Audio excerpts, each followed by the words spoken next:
Madam President, the Prime Minister of Israel, Benjamin Netanyahu, just delivered a historic speech to Congress.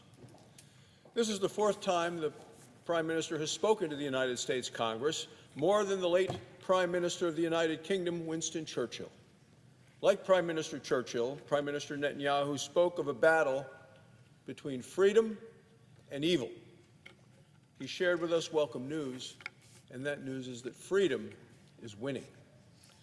Israel's committed to bringing home the hostages, to protecting its citizens from the atrocities that occurred on October 7th attack.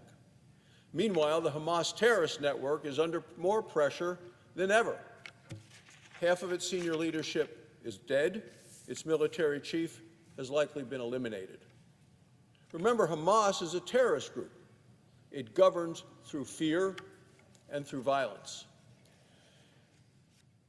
Hamas violently rejects the right of Israel to exist and the right of the Jewish people to live in Israel.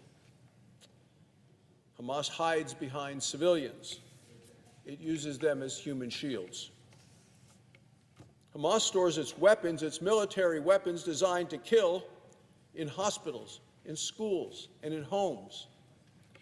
It has stolen billions of dollars of humanitarian aid to build its terrorist tunnel all around the area of the Gaza Strip. This is the same tunnel network where for 9 months and counting, 116 hostages, including 8 American hostages, being held by Hamas terrorists. I stand firmly with Israel as Israel fights to finish the war and defeat Hamas. Sadly, supporting Israel has grown more divisive in this country than I've ever seen it before. Today, Democrats are abandoning our greatest ally in the Middle East. They're calling to put conditions on aid to Israel. The Biden-Harris administration has delayed the delivery of war-winning weapons. The Senate Democrat leader meddled in Israel politics. He proclaimed in no uncertain terms on the floor of this very body that Prime Minister Netanyahu should step down. The senior senator from Vermont went even further. Last month, he declared that Prime Minister Netanyahu is a war criminal.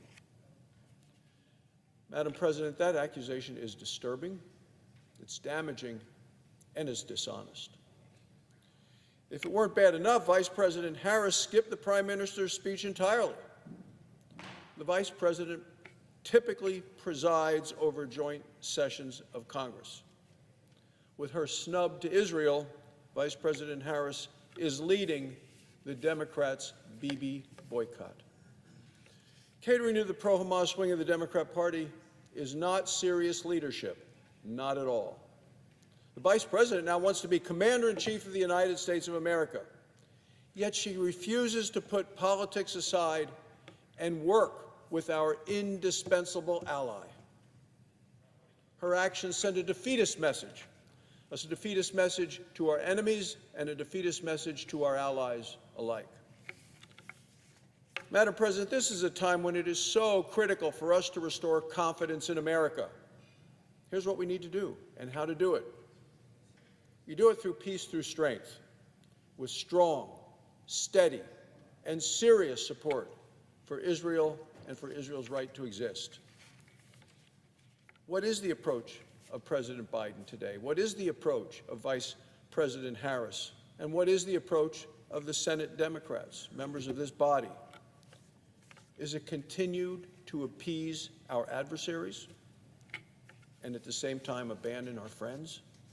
This is a dangerous world, Madam President. It is more dangerous under the failed policies of the Biden-Harris administration. America cannot continue down Democrats' path of war and weakness. Keeping America safe requires America and Israel working together. We heard that today in the joint session of Congress.